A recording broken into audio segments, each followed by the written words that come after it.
Hello, welcome to the new podcast series. तो मैं तुषार, आज मेरे साथ हैं दिव्या मैम जो कि ओनर है चहक स्पीच एंड हेयरिंग सेंटर की। तो आइए मैम से बात करते हैं और जानते हैं मैम के पूरी हिस्ट्री के बारे में। Hello ma'am. हेलो। तो हिस्ट्री इन द सेंस कि मैंने जो अपना करियर चूज़ किया है वो शुरू से ही मेडिकल से रिलेटेड था।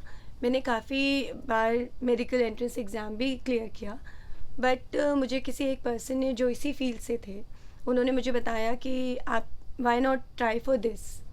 और फिर उसके बाद मैंने KGMU से डिप्लोमा कोर्स किया इसका इन 2011-12 बैच। तो लेटर ऑन मुझे लगा कि no, this is not enough एंड मुझे इसके फर्दर स्टडीज़ करनी चाहिए कि मैं उन बच्चों को हेल्प कर पाऊँ जिनको एक प्रॉपर ट्रीटमेंट नहीं मिल रहा है। So I decided to opt for bachelors और फिर मैंने अपना बैचलर्स किया यूनिवर्सिटी से, नेशनलाइज यूनिवर्सिटी से। एंड लेटर ऑन फिर मेरी इंटर्नशिप रही है लोहिया हॉस्पिटल से एंड KGMU से।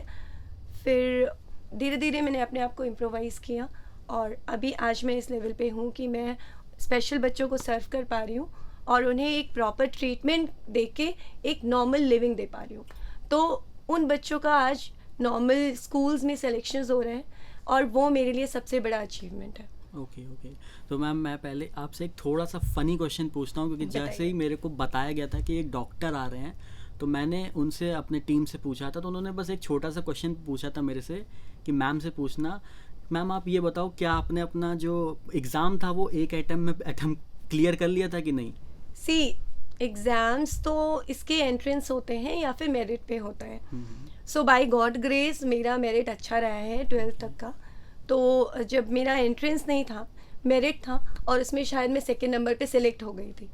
तो हाँ, मैं ये बता दूं कि मैंने बहुत बार नीट के एग्ज़ाम्स अटेम्प्ट किए थे जो कि क्लियर नहीं हुए थे।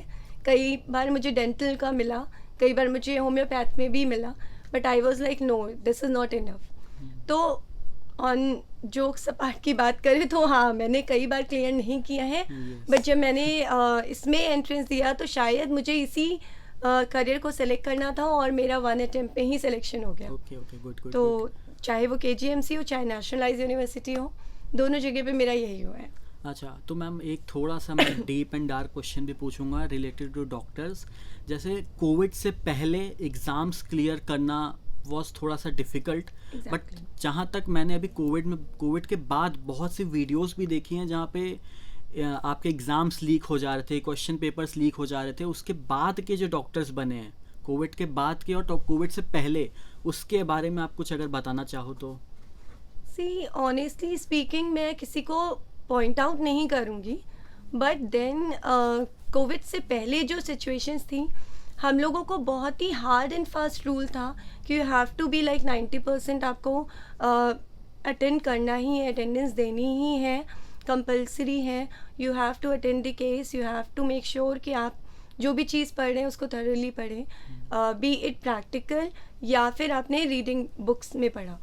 But after Covid on like video पे ज़्यादा मैटर किया है ना। yes. आपका जो है वीडियो कॉल पे स्टडी हो रहा है, पढ़ाई हो रही है, that is I don't think so कि वो रेलिवेंट है कहीं से भी, है ना।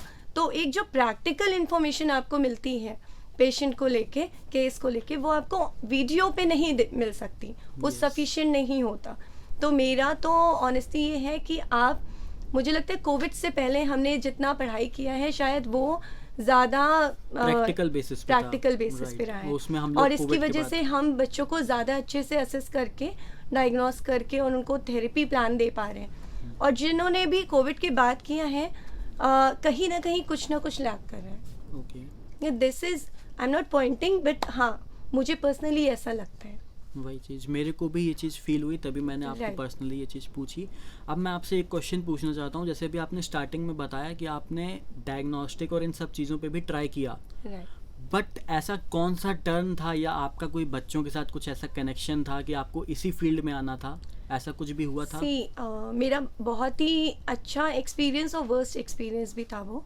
आई वॉज वर्किंग, मैं 2012-13 में मैंने एक सेंटर में सर्व किया हुआ है, AVT बच्चों को ऑडिटरी वर्बल थेरेपी दिया हुआ है मैंने, हेयरिंग इम्पेयर्ड बच्चों में। तो वन ऑफ द पेरेंट जो अफोर्ड नहीं कर सकते थे, they came to me and I was taking, मैं उस बच्चे का सेशन ले रही थी, तो उन्होंने कहा मैम मैंने अपना मतलब अपना खेत, अपनी पूरी जितना मेरा सेविंग्स था सब कुछ इन्वेस्ट कर दिया इस बच्चे में ओके। एंड अब मेरे पास इतनी फीस नहीं है कि मैं अपने बच्चे का थेरेपी कंटिन्यू करवा पाऊँ, ठीक है। मुझे मन हो रहा है कि मैं अपने बच्चे को भी जहर दे दूँ और जो मेरा एक दूसरा बच्चा है उसको भी पॉइजन जहर दे के और ख़त्म कर दूँ, मैं इतना डिसहार्टेंड हूँ। तो आई वॉज लाइक उस वक्त मेरे पास मुझे 5000 मिल रहा था पे, एंड मैंने फिर उसमें से उनको पेमेंट कर करके और फिर ऑनलाइन सेशंस देके बाद में बच्चे को ट्रीट किया। शी इज़ द पर्सन, वो अभी नैनीताल में रह रही है बच्ची, एंड उसने मेरा पोर्ट्रेट बना रखा है, ठीक है। शी इज़ वेरी क्यूट, वो बहुत अच्छी सी है। तो मुझे उस टाइम फील हुआ कि पैसा ही मैटर नहीं करता है। जब आप इस फील्ड में आते हो ना, तो not every parent affords, her parent के पास वो अमाउंट नहीं होता जो आप चाहते हो। तो I am dealing with the kids, उन बच्चों को भी मैं सर्व कर रही हूँ जो अफोर्ड नहीं कर सकते। येस, ऑनेस्टली स्पीकिंग पैसे कहीं ना कहीं तो चाहिए, बट मैं नीडी के लिए भी वर्क कर रही हूँ। सो मेरा ये था कि फर्दर मुझे इसी में स्टडी करके एक वोकेशनल ट्रेनिंग भी स्टार्ट करूँगी लेटर ऑन स्टेज पे, जहाँ पे जिन पेरेंट्स के बच्चे फर्दर स्टडी नहीं कर पा रहे हैं या कुछ अफोर्ड नहीं कर पा रहे हैं, तो उनको हम एक वोकेशनल ट्रेनिंग प्रोवाइड करेंगे और उन्हें उनकी लाइफ लॉन्ग टर्म लिविंग के लिए कुछ ऐसा बना देंगे कि वो अर्न कर पाए और एक अपनी लिविंग रह पाए, मतलब अपनी ज़िंदगी को फर्दर जी पाए। तो वो मेरे लिए वर्स्ट एक्सपीरियंस भी था, लेकिन अच्छा भी था। मोटिवेट किया उसने मुझे, और आज मैं इस लेवल पे हूँ, तो मैं चाहती हूँ कि उन बच्चों को भी मैं सर्व करूँ जिनके पेरेंट्स अफोर्ड नहीं कर पा रहे हैं। आपको भी मैम मैं एक बात बताता हूँ, जब मैंने ये चीज़ फील्ड स्टार्ट करी थी, मेरी ऑडियंस को भी ये चीज़ थोड़ी बहुत पता है। जब मैंने ये चीज़ स्टार्ट करी थी ना, व्लॉगिंग मैं करता था, तो I used to go Kashmir and इधर उधर जाके हम लोग व्लॉग्स शूट करते थे एंड डालते थे। तो वहाँ पे एक लड़का था हमारा, आपका जम्मू साइड का ही, उसने एक कमेंट करा था मेरे को कि भैया आपका वीडियोस मेरे को अच्छी लगती हैं, मेरे को आपसे मिलना है। तो मैंने उस टाइम इग्नोर कर दिया था उसका कमेंट, क्योंकि टाइम भी नहीं था या मेरे को कुछ चीज़ें नहीं समझ में आ रही थी। फिर उसका पता नहीं 1-1.5 महीने बाद इंस्टाग्राम पे उसका DM आया कि भैया मेरे को आपसे मिलना है एंड ऐसा ऐसा है। तो हम एक बार गए थे वैष्णो देवी, तो वो मतलब मेरे वीडियोस में मेरे को पता था, मैंने बताया था कि मैं इस दिन जा रहा हूँ, तो वो वहाँ से अपने घर से जम्मू एंड कश्मीर से वो वहाँ पे आया था Vaishno Devi to meet you. Yes, उसने सिर्फ एक सेल्फी ली मेरे से एंड उसने उस टाइम मेरे को बताया वैष्णो देवी के जस्ट मंदिर से पहले ही हम लोग उससे मिले थे एंड वो बैठा हुआ था वहीं सीढ़ियों पे एंड उसने बोला भैया मेरे को कैंसर है, इसलिए मैं आपसे ज़िद कर रहा था मिलने के लिए। एंड मैं फिर उस टाइम थोड़ा सा बहुत ज़्यादा सैड हो गया एंड थोड़ा सा नर्वस भी हो गया उससे मिलने के बाद। फिर क्या हुआ, मैंने जब उससे मैं मिल के सब गया घर अपने वापस आया, तो 3-4 महीने बाद मैंने उसको मैसेज किया था ऐसे ही रैंडम हेलो हाय करने के लिए कि मैं फिर से भाई कश्मीर साइड आ रहा हूँ, तो अगर हो आप वहाँ पर हो तो हम लोग मुलाकात करते हैं एक और बार। तो मैंने जब मैसेज किया तो उनका कोई रिप्लाई नहीं आया। 7 दिन हो गया, 8 दिन हो गया, 10 दिन हो गया, कोई रिप्लाई नहीं आया। फिर मैंने एक क्वेश्चन मार्क डाला, मैंने कहा भाई कहाँ हो, तो उनका 1.5-2 घंटे बाद उसकी मम्मी ने या भाई ने किसी ने रिप्लाई किया भाई ही इज़ नो मोर, उनका लास्ट कैंसर का स्टेज था, वो नहीं रहा। तो वो मैसेज मेरे को आज भी वो चीज़ याद है, आज भी मेरे को वो सेल्फी मेरे उस लड़के के साथ, एंड वो बहुत बड़ा नहीं था, वो सिर्फ 7 साल का था। और वो फेस, वो सेल्फी अभी तक मेरे पास है, यहाँ तक कि मेरे घर पर भी, रूम पे भी है। तो कुछ चीज़ें बहुत ज़्यादा इमोशनली टच हो जाती हैं, जो बात मैं आपकी बात एकदम समझ रहा हूँ। जब हमारे पास बच्चे आते हैं और सही होके जाते हैं और वो पेरेंट्स के फेस पे जो स्माइल होती है ना, दैट्स वो जो मेरी है ना बिगेस्ट अचीवमेंट है, वही चीज सेम। और वो जो ब्लेसिंग्स देते हैं ना, दैट इज लाइक आप कभी भी बता नहीं सकते कि वो आपको कैसा फील होता है। This is what I am giving. Yes ma'am. अच्छा चलो, अब पेरेंट्स की बात आई, सैड नहीं होते हैं। पेरेंट्स की बात आई तो अब आप मेरे को ये बताओ, क्या आपके पेरेंट्स ने सपोर्ट किया था कि ऐसे कुछ फील्ड में जाने के लिए?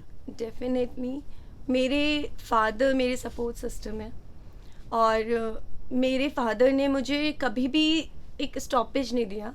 मैंने मेडिकल में जैसा बताया कि एंट्रेंस दिए थे और उसमें रैंक मेरी उतनी नहीं थी, तो जब मैंने इस फील्ड को सेलेक्ट किया आई वाज लाइक ये भी कर लेते हैं, अच्छा इसमें नहीं जा रहे हैं तो फिजियोथेरेपी का कोर्स कर लेते हैं, अगर ऐसा है तो ये कर लेते हैं. But my father was ready to invest. He had that, वो उनके पास वो एक होता है ना कि कॉन्फिडेंट था कि मैं कर पाऊँगी, इस फील्ड में कुछ बन पाऊँगी. एंड उन्होंने मुझे लाइफ टाइम सपोर्ट किया. एंड पेरेंट्स ही नहीं, मैं जब मेरी आफ्टर मैरिज भी मेरे mother in law, father in law, वो भी मेरे सपोर्ट सिस्टम रहे. एंड सबसे ज़्यादा जिन्होंने सपोर्ट किया वो मेरे हस्बैंड है. तो I am blessed with the best. मतलब बीइंग मेरे पेरेंट्स हों, B it my husband parents और माय हस्बैंड, मेरे सब ने ही मुझे हमेशा सपोर्ट किया है. इसकी वजह से शायद मैं आज इस लेवल पे आ पाई हूँ. अदरवाइज़ मुझे नहीं लगता कि मैं अकेले एक सोलो ट्रिप पे निकलती और उसको अचीव कर पाती. जहाँ तक मैंने सुना है शायद हस्बैंड ने आपके लिए जॉब भी छोड़ी है, इन साथ में काम कर रहे एग्जैक्टली. हैं. अभी आपको पता है कि मुझे 2 months हुए हैं डिलीवरी का, मेरे Yes, बेटा yes, हुआ है. yes. सो मेरे हस्बैंड, जब मुझे लगा कि नो, अब एक ऐसा टाइम आया है जब मुझे किसी का सपोर्ट चाहिए, इंडिविजुअल मैं कभी नहीं कर पाऊँगी कुछ. तो ही लेफ्ट हिज जॉब और उन्होंने वो 2-3 months मैनेज किया. And now he is managing each and everything. Like मुझे ले जाना, मुझे कहीं पर भी अगर कोई ज़रूरत है तो ही इज़ देयर, है ना. He learn each and everything. Like उन्होंने खुद भी इसमें कोर्स किया कि अब मुझे भी करना चाहिए. And he is like hearing aid लगाने से लेके हर चीज़ में अब वर्क कर रहे हैं. This is the biggest achievement and he is my support system. I can not deny. लेकिन क्योंकि अगर वो नहीं हो तो शायद मैं अकेले तो कुछ नहीं कर पाऊँगी. एंड आपके हस्बैंड देखिए फ़ोन पे बिजी हैं अभी भी. He is listening to me. अभी वो सुन रहे हैं और प्राउड फील कर रहे होंगे. राइट. बिल्कुल. अच्छा ठीक है मैम, तो अब आप मेरे को ये बताओ, जैसे हेयरिंग एड और जितने भी आपके इक्विपमेंट्स होते हैं वो आप लोग सब लखनऊ से ही लेते हो या आप लोग खुद भी उस पे ऊपर कुछ वर्क कर रहे हो अभी? इंडिया में अभी तक हेयरिंग एड नहीं बना है. सिर्फ एक कंपनी है एल्स जो बना रही है अपना हेयरिंग एड. बट अभी जितने भी हेयरिंग एड्स है वो जर्मन कंपनी से ही हैं. तो मैं कह लूँ कि सिग्निया है, रीसाउंड है, ऑटिकॉन है, there are an number of hearing aids अभी. बट वो इंडिया में नहीं बने हुए हैं, वो जर्मन कंपनी से हैं. सबके डिफरेंट फीचर्स होते हैं, टेक्निक्स होती हैं. और हमें एज अ ऑडियोलॉजिस्ट सिलेक्शन जब करना होता है तो कुछ क्राइटेरिया होते हैं जिन्हें फॉलो करना होता है.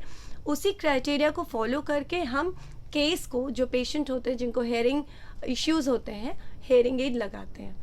तो selection of hearing aid hearing loss पे डिपेंड करता है. क्राइटेरिया यानी कि कितना लॉस है और उनका जो पॉकेट है वो कितना फ्रेंडली है, उस पे भी मैटर करता है.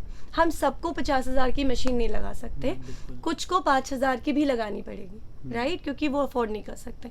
तो डिपेंड करता है कि पेशेंट आपके सामने कौन सा बैठा है और हम कौन सा सिलेक्ट कर रहे हैं हेयरिंग एड. ओके.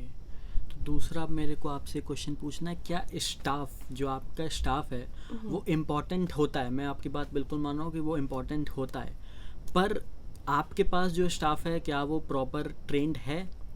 राइट. सो ये बहुत अच्छा क्वेश्चन पूछा आपने तुषार जी. मैं कहना चाहती हूँ कि हमारे यहाँ पे जो स्टाफ है वो प्रोफेशनली ट्रेंड है. और अगर कहीं भी कुछ कमी होती है तो I am there to make sure कि वो जो थेरेपी प्लान चल रहा है वो प्रॉपर चले. This is what I give, है ना. यहाँ पे मैटर ये नहीं करता है कि बच्चे को आप वही रूटीन में थेरेपी दे दो. यहाँ मैटर ये भी करता है कि पेरेंट्स को जो प्रॉब्लम हो रही है उसको भी सॉल्व किया जाए. तो मैंने अपने जितने भी स्टाफ हैं, थेरेपिस्ट हैं, उनको ये बोला हुआ है कि टाइम टू टाइम आप खुद भी जाइए पेरेंट्स के पास और पूछिए कि उनको कितना अभी भी क्या क्या प्रॉब्लम्स है, क्या क्या इश्यूज़ दिख रहे हैं बच्चे में और आपने कितना वर्क किया है. This matters. और बहुत सारे सेंटर्स ऐसे भी हैं जहाँ पे हिडन चीज़ें हैं, है ना, वो दिखाते नहीं हैं कि क्या हो रहा है सेशंस के अंदर. बट मेरा सेंटर जो है वो विजिबल है. मतलब आपको दिखेगा कि सेशंस में क्या क्या चीज़ें थेरेपिस्ट परफॉर्म कर रहा है. तो वो कहीं से भी हिडन नहीं है. इवन आई एम अवेलेबल 24/7 कि पेरेंट्स को अगर कोई इश्यू है, कोई क्वेश्चंस हैं, कुछ हैं, तो मैं उनको सॉल्व कर पाऊँ. तो स्टाफ अच्छे हैं. प्रोफेशन, जो मेरा प्रोफेशन है, मुझे लगता है कि हम अच्छा कर रहे हैं. ठीक है. तो मैम एक लास्ट क्वेश्चन मैं भी रखूँगा कि कितना परसेंटेज सक्सेसफुल है आपका, मतलब कि आपने कितने नंबर ऑफ सक्सेसफुल केसेस दिए हैं अभी तक? ओके, तो सेंटर ओपन हुए हमें अभी 3 इयर्स हो जाएगा 26 मई को। और मेरा जो पहला बच्चा था, है ना, वो उसको हाइपर एक्टिव भी था, स्पीच लैंग्वेज डिले भी था, और काफ़ी सारे इश्यूज थे उसके साथ में, सेंसरी भी। बट और इंडिविजुअल सोलो मैंने उस बच्चे से स्टार्ट किया था, और आज वो बच्चा नॉर्मल है। तो मैं कह सकती हूँ कि मैंने अगर 50 बच्चे लिए हैं तो 50 बच्चों में मैंने 40 बच्चों को क्योर किया है, 99% क्योर किया है। वो 1% शायद हो सकता है कि कहीं से कम हो, बट 99% वो बच्चे आज ठीक हैं और एक नॉर्मल स्कूल में एडमिशन हो रखा है उनका। तो वो मेरे लिए और मेरे स्टाफ, मेरे क्लिनिक के लिए भी बिग अचीवमेंट है, शायद इसी से चहक जाना जाता है। बिल्कुल। एंड दूसरी चीज़, आपके आगे जो टर्म्स हैं, जो आपके आने वाला साल होने वाला है, वो आप क्या सोचा है आपने उसके बारे में? तो अभी मैं बता दूं कि अभी हमने एक न्यू ब्रांच भी सेटअप किया है। ये गोखले विहार मार्ग में ओपन हो रहा है। आपने फुटप्रिंट स्कूल सुना है, उसके ऊपर में ही। तो Chahak speech and hearing centre grow कर रहा है by God grace, by support of parents. तो अभी मैं बता दूं कि आगे इन फ्यूचर तो मेरा यही प्लान है कि हम एक स्पेशल स्कूल का शायद सेटअप कर पाएंगे अगर सबका सपोर्ट रहा, और उसमें उन बच्चों को एक प्रॉपर मेन स्ट्रीम स्टडी दे पाएंगे जो मुझे लगता है नॉर्मल स्कूल्स नहीं प्रोवाइड कर रहे हैं। तो मुझे लगता है वो मेरे लिए बिग अचीवमेंट, एक और अचीवमेंट होगा, अनलॉक किया जाएगा। और एक वोकेशनल ट्रेनिंग का जो मैंने बताया था कि हमारा NGO रहेगा जिसमें हम वोकेशनल ट्रेनिंग पे भी काम करेंगे इन बच्चों के लिए जो बच्चे पढ़ाई नहीं कर पा रहे हैं फॉर सम और द अदर रीज़न। तो उनको एक नॉर्मल लिविंग देंगे और वो अर्न कर पाए इन फ्यूचर। ये सारे हमारे गोल्स हैं। लेट्स सी, फिंगर क्रॉस्ड, अच्छा ही हो, है ना। तो होपफुली इन फ्यूचर मुझे लगता है अच्छा रहेगा हमारा। ओके, तो मैम मैंने बहुत सी वीडियोस में ऐसा देखा है कि ये जो स्पीच एंड हियरिंग की प्रॉब्लम होती है दवाइयों से सही हो जाती है, क्या ये सच है? तो यहाँ पे मैं ये बताना चाहूँगी कि दवाइयों से स्पीच प्रॉब्लम नहीं ठीक होती है। अगर सामने वाले पर्सन को लग रहा है कि हम दवाई खिलाएंगे और बच्चा मेरा बोलने लगेगा, तो वो बिल्कुल गलत है। इट्स अ मिथ, और इसको एक स्पीच लैंग्वेज पैथोलॉजिस्ट ही ठीक कर सकता है। एक प्रॉपर स्पीच थेरेपी से ही बच्चा बोल पाएगा अगर उसको डिलेड है। दवाइयों से कभी भी क्यों नहीं हो सकता। हाँ, बच्चे को अगर थोड़ा सा बच्चा हाइपर एक्टिव है, इम्पल्सिव है, तो डेफिनेटली कुछ मेडिसिन आती हैं जिससे बच्चा सडेट होता है और वो अरोजल लेवल को कम करता है और बच्चा बैठने लगता है। एक यही चीज़ है, वो भी होम्योपैथ में मैं ज़्यादा बिलीव करती हूँ कि वो वर्क करता है। अदरवाइज स्पीच लैंग्वेज डिले में बच्चे को कभी भी मेडिसिन वर्क नहीं करती है। चाहे ऑटिज्म हो गया, बच्चे को ऑटिज्म है या ADHD है। ऑटिज्म क्या है मैम? तो ऑटिज्म आजकल बहुत उसमें है। जनरली मुझे लगता है कि 75% बच्चों में ऑटिज्म पाया जा रहा है ड्यू टू सम और दी अदर रीज़न। कुछ ऐसे रीजंस हो रहे हैं जिसकी वजह से, और आउट ऑफ 10 बच्चों में 9 बॉयज़ और 1% गर्ल्स में होता है। ठीक है, तो ऑटिज्म एक ऐसा वो है, टर्म हो गया है जो अभी कह सके तो एक प्रॉपर उसके असेसमेंट से हम उसको डायग्नोस करते हैं कि बच्चे को ऑटिज्म है कि नहीं। हाँ, आज ये ट्रेंड में क्योंकि हो गया, तो एवरीबडी, कोई भी जो हमारे फील्ड में बैठा हुआ है वो बिना असेस किए बच्चे को डायग्नोस कर दे रहा है कि इसको ऑटिज्म है, और जिसकी वजह से पेरेंट्स बहुत डिसहार्टेंड हो जा रहे हैं। एज अ प्रोफेशनल हमें ये नहीं करना चाहिए। हमें तुरंत नहीं पता चल जाता है, with in half an hour हम ये नहीं बता सकते कि इस बच्चे को ऑटिज्म है। तो उसके लिए ज़रूरी है कि बच्चे को एनालाइज किया जाए और प्रॉपर इन्वेस्टिगेट करके ही बताएं कि बच्चे को ऑटिज्म है या नहीं। क्योंकि अगर यहाँ पे हम बात करें तो वर्चुअल ऑटिज्म भी हो गया है। कोविड की वजह से बच्चों को बहुत सारा स्क्रीन टाइम दिया गया है, और स्क्रीन टाइम देने की वजह से बच्चों में जो एक प्रॉपर डेवलपमेंट होता है बच्चे का, वो डिले होता गया, क्योंकि वो सिर्फ एक वर्चुअल वर्ल्ड में चले गए हैं। फ़ोन देख देख के वो कोकोमेलन वाले वर्ड में चले गए, इसमें होता है ना CoComelon, the wheels on the bus goes round, तो इस वर्ड में चले गए। तो वो अपनी बात भी कह रहे हैं ना, तो वो राइम्स कह के कह रहे हैं।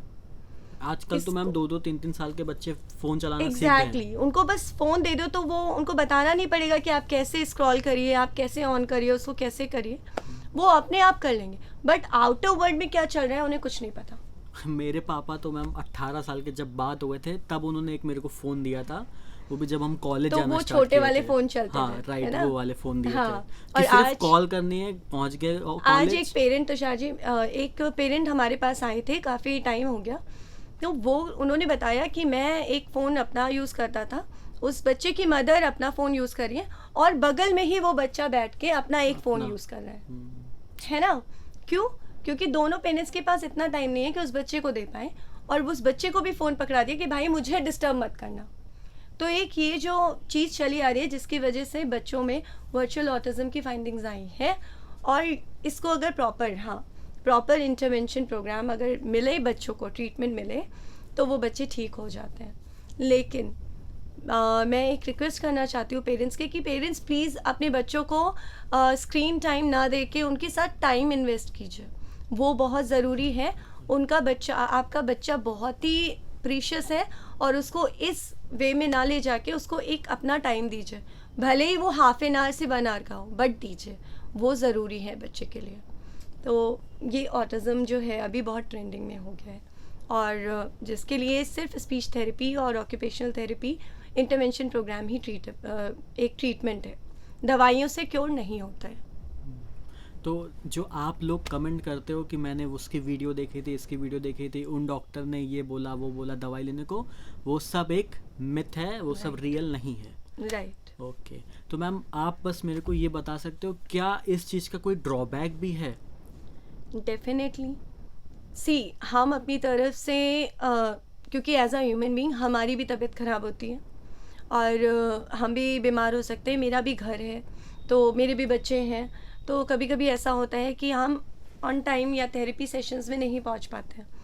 कई पेरेंट्स का ऐसा रहता है कि मैम आप ही थेरेपी लीजिए, है ना, और अगर हमने नहीं लिया तो फिर वो नेगेटिव हो जाता है, कहीं ना कहीं वो नेगेटिव इम्पैक्ट हमारे ऊपर पड़ता है। एक पेरेंट ऐसे ही थे, बच्चे को मैंने सेशंस दिए, और मेरी खुद की बेटी बहुत बीमार थी। मुझे पता है आपके साथ में जो चीज़ें हो रही हैं वो अच्छी नहीं चल रही हैं, आपका बच्चा सेरेब्रल पाल्सी का बच्चा था, और उसको मैं ट्रीटमेंट दे रही थी, मैं पर्सनली थेरेपी ले रही थी, बट मैं कुछ दिनों के लिए, लाइक 2 to 3 डेज़ के लिए, मेरी बेटी काफ़ी बीमार हो गई थी, जिसकी वजह से मैं प्रॉपर सेशंस नहीं ले पा रही थी उनके। और उस पेरेंट ने इस हद तक ऐसा किया कि हमारे सारे रिव्यूज़ में गलत डाल के और सारी अच्छा। चीज़ें वो करना स्टार्ट किया कि यहाँ पे अनप्रोफेशनल बैठे हुए हैं, और ये वर्क हो रहा है, वो वर्क हो रहा है। तो ये ड्रॉबैक है कहीं ना कहीं, हम लोगों के एक जो हम लोगों की पर्सनल लाइफ है वो पर्सनल लाइफ नहीं रह जाती है, हम लोगों के ऊपर भी बहुत इम्पैक्ट आता है अगर पेरेंट्स ऐसे रिव्यू देते हैं, बल्कि हम बहुत ही ज़्यादा प्रोफेशनल, या एक कह सकते हैं कि इमोशनल होके काम कर रहे होते हैं। फिर भी अगर कहीं नहीं है तो पेरेंट्स को भी समझना चाहिए। बिल्कुल, एक ये मैं ड्रॉबैक खुद है। आप लोगों से हाथ जोड़ के बोल रहा हूँ, पेरेंट्स भी, सॉरी पेरेंट्स कह रहा हूँ मैं आपसे हाथ जोड़ के बोल रहा हूँ, डॉक्टर्स भी माँ हैं, बाप हैं, आप लोग उन लोगों को भी देख सकते हो, उन लोगों के बारे में भी सोच सकते हो थोड़ा सा। राइट, थोड़ा सा एक यही चीज़ है जो लैक करता है, और ये बिल्कुल। ड्रॉबैक है हमारी फील्ड में, क्योंकि हमें डेली सेशंस देने पड़ते हैं, बिल्कुल। तो एक ये है जो कहीं ना कहीं हम लोगों को भी बैक खींचता है। और मैं बस इतना सा कहना चाहूँगी, एक मेरी बहुत ही अच्छी टैगलाइन है जो चहक से रिलेटेड है, चहक में संपर्क करिए, चहकते रहिए। तो हमारे यहाँ आप आएंगे तो चहकते हुए बच्चे जाएंगे। Thank you, take care, Thank have you a nice everyone. Day. Thank you, ma'am. Thank you Tushar ji, thank you.